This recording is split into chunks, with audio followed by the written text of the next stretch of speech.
Today we're going to talk about one of the most powerful tools a yoga teacher can have, and that's the voice. Hi everyone, welcome back to my channel. My name is Jimmy Barkan. I've been teaching hot yoga since 1981, probably taught over 100,000 yoga classes in my career. If you're new to the channel, please consider subscribing, hit the notification bell. You get notified when I post a new video. Anytime you're enjoying the video, hit the like button. It really helps us and boosts us in the algorithm, and I appreciate it. The first thing I want to talk about is voice projection. And even if you're not a yoga teacher, it's going to help you anytime you're trying to speak in public. So what we want to think about is the breathing. After you watch this video, check out this video I did a long time ago about hot yoga breathing, especially the diaphragmatic breath. Because if you're breathing up in your throat and you're speaking up in your throat, especially if you're living in a dry climate, you're going to have difficulty with your throat. At one point, I remember Bikram definitely didn't have the diaphragmatic breathing down, and when he came to Florida because of the humidity, he used to love it because it was really great on his voice because he kept it lubricated. But if you're in a dry climate, it's even more important that you're using the diaphragmatic breathing. So a really great way you can test and see. Take your hand, you can do it laying down or you can do it sitting up. Laying down is actually better. Put your hand on your belly, actually the top part of your belly, a hand on your chest. And then you're going to take a deep breath in. You'll know the diaphragm is working if the belly starts to rise. Many people, their chest will lift up when they breathe. When your chest lifts up, it's an improper breath and it's going to irritate the throat. So when you feel your belly rising on the inhale and then it deflates on the exhale.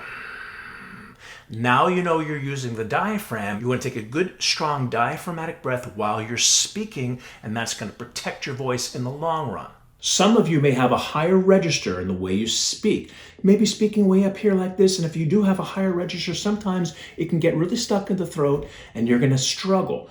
You're going to struggle because you're going to have throat problems, and second, you're not going to be able to project that voice across the room. So when I do have students or teachers in my teacher training program, I tell them to find a lower tone without losing the energy, without losing the enthusiasm, without losing the passion from the diaphragm. Have that diaphragmatic breathing so that your tone's a little bit lower and you can project that across the room a lot better. Just be conscious that you don't go up in here and irritate the throat.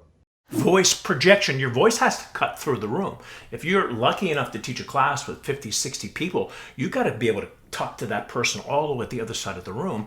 They've got to hear you. So your voice projection is key. It's also going to be more commanding. Many times in my teacher training programs, I'll have people speak a little bit louder, actually louder than they're comfortable with. And for them, it feels like they're screaming, but now everyone can hear them. And it sounds so much better. If you're soft-spoken, it's going to be more of a challenge, but everyone has to hear you. Now, you may say, well, okay, my studio has a microphone. Well, that's great. What if the microphone breaks? What do you got to do? I was at a yoga festival once in Fort Lauderdale. It was done outdoors. They have it every year in February. And we had a microphone, and there was about 7,500 people on the lawn, and I was teaching them with the microphone, and all of a sudden the microphone breaks. What do I have to do? I've got to project my voice. And the only way you're going to do that properly is by using the diaphragm, because they still have to hear you. Yes, if you're more soft-spoken, and that doesn't mean you're not going to be a successful yoga teacher if you're soft-spoken. Shiva Ray, one of the top yoga teachers in the entire world, is a soft-spoken teacher, but you can still hear her all the way across the room because she cuts through, her voice projects. Now we want to talk about variety of tone, because it's not just about speaking as loud as you can so you can cut across that room. What I mean by variety of tone, you've got to make what you're saying, the way you're presenting the information, in a way that's interesting.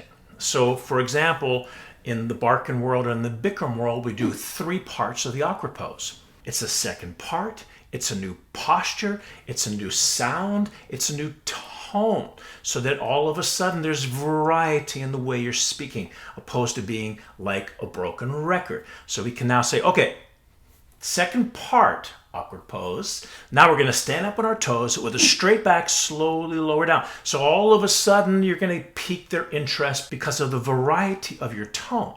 The same thing happens when you go from the standing poses to the floor poses. It's a different energy. It's what I call going from the Shiva voice to the Shakti voice, from the Shiva energy to the Shakti energy, from the yang to the yin, masculine to feminine, ha to ta. The Shiva Shakti, or the Nataraj, or symbolized by the Nataraj, the dancing Shiva, is the way we approach the practice of Hatha Yoga. And we can reflect the way we approach it in the way we speak by offering variety. Shiva voice, Shakti voice. Now, the Shakti voice doesn't have to necessarily be softer.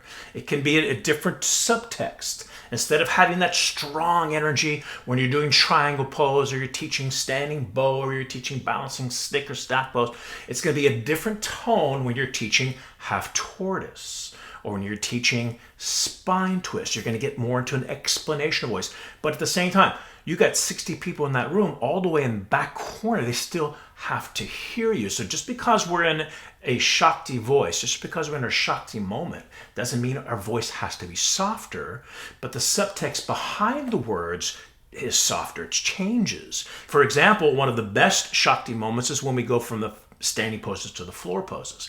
And that's a whole different energy, because now you're calming them down. They had all that energy from the standing poses. They're in Shavasana. In the Barkan class, we call it the second most important moment, because all the energy, the blood, the oxygen, the prana, the Shakti is flowing into the physical and the ethereal body. It's the most nourishing thing the body can sustain, and you can help guide them into that experience through your voice. But at the same time, they've got to hear you, especially all the way at the back of that room. As new teachers, sometimes having that voice projection can be a little bit nerve-wracking. Being in the actual room can be nerve-wracking. And by the way, if you're interested in doing a teacher training program with me, look down at the descriptions below and you can apply. Live trainings and online trainings. Many times in the teacher training program, I'll tell somebody that can be a little bit shocking. I'll say, you know what? Nervousness is selfishness. Here you are being self-conscious. You're not really sure what to say. You're starting to get nervous. Your voice is not projecting. So then I say, why is nervousness selfishness? Because it's not about you. It's about the students. You want to get off of the whole concept of how am I doing and just get the words out.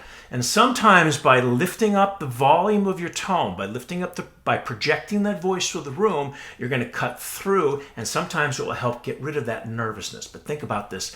Nervousness is selfishness. It's not about you. It's about them, and giving your information to the students. And put the emphasis on them.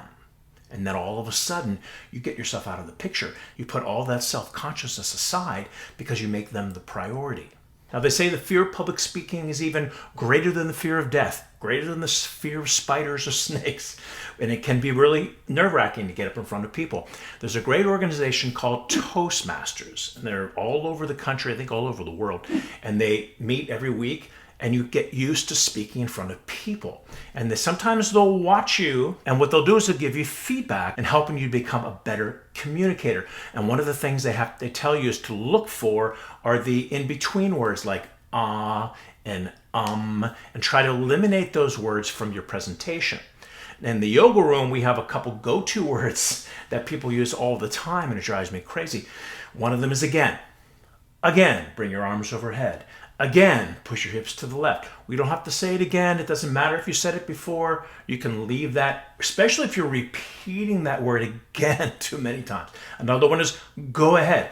Go ahead and reach your arms forward. Go ahead and swan dive into the position. Go ahead and pick up your foot. And if you're saying it on a repetitive pattern, you're going to be conscious of it. Not necessarily while you're in the class. So that's why it's a good idea to record yourself when you're teaching. Another one is here. From here, step your right foot up. From here, we know it's from here. And the teacher training program, they'll say from here so many times. Let's go, where? From where? We know it's from here. You can say from downward dog, or you can say from this position. It doesn't matter that you're saying the word here or go ahead. You can say that. Just don't repeat it on a regular basis. I remember I took a Bikram class from somebody years ago, and every single sentence began with everyone. Everyone arms overhead. Everyone interlace the fingers. Everyone push your hips to the left. Everyone bring your arms to the right. I'm just talking about every sentence, and you wanted to strangle the guy. Watch your repeated words. Listen. That's why you want to record so that you can make the analysis.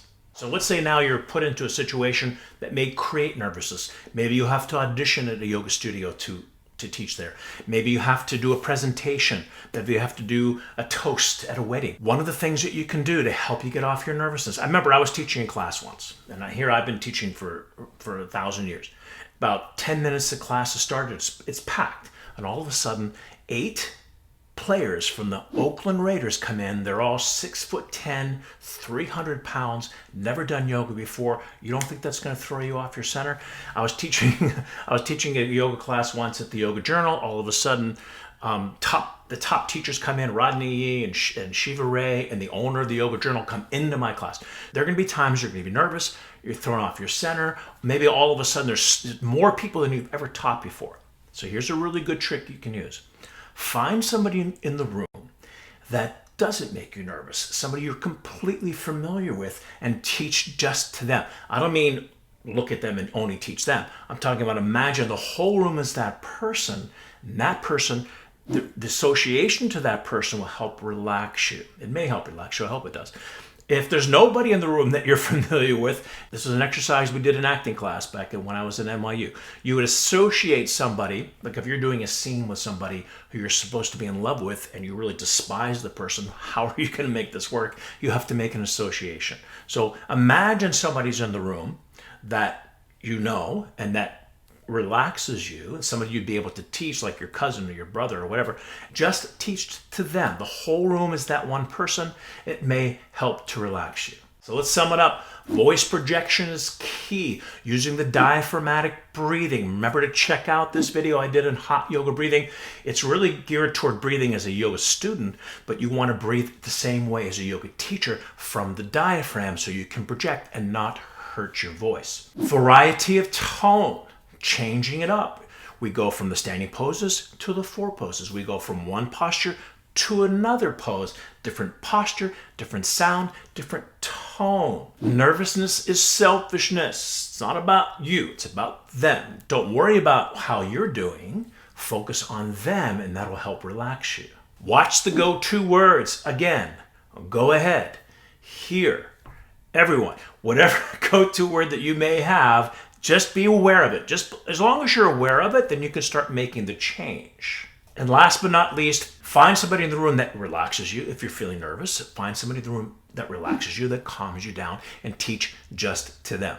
So that's our episode for today. Thank you so much for watching. My name is Jimmy Barkan. If you're new to the channel, please consider subscribing. Hit the notification bell. Please hit the like button if you enjoyed this video. Share it with your friends. You can share it as a text message, as an email. And I thank you for watching, and I'll see you at the next video. Bye, guys.